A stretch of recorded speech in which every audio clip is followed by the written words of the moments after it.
po jako akawuwo.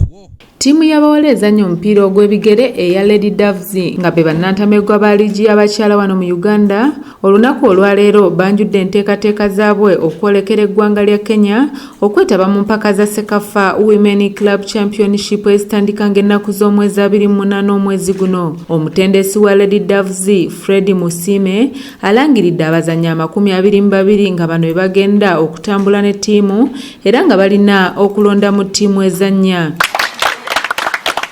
Mu ngeri y'emu omukulembeze ow'okuntikko Julius Mugisha ayanjudde omujoozi omupya ttiimu gwegenda okozesa era n'ayanjula n'akabonero ka ttiimu ssaako n'okubakwasa fulaga ya Uganda olw'ensonga nti bagenda kukiikirira ggwanga Uganda.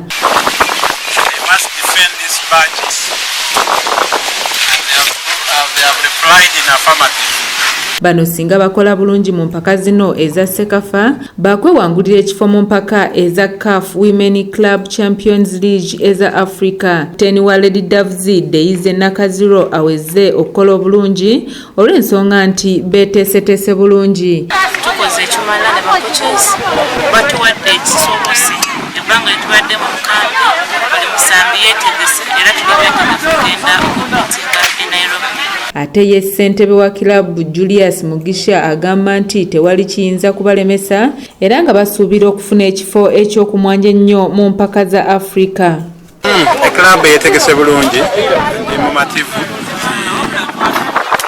ongezayo kwa tournament kyali kibi ate oludda kyali kirungi mbadde sinabeerako mumativu ekanasaawo ya leero ttiimu eri wamu girabyeko ng'etraininga. Omutendesi Musime Fred naye aweze okukola ekisoboka okulaba nga badda n'obuwanguzi. Tumazeeko ebbanga nga mwezi gumu n'ekitundu. Ttiimu yaffe twetegese bulungi, baana bange bali bulungi, ali in good shape, motivation yaabwe eri nnungi nnyo ate bali beetegefu. Salina Siifu yakusakidde eggulire lino ku lwa ABS Television.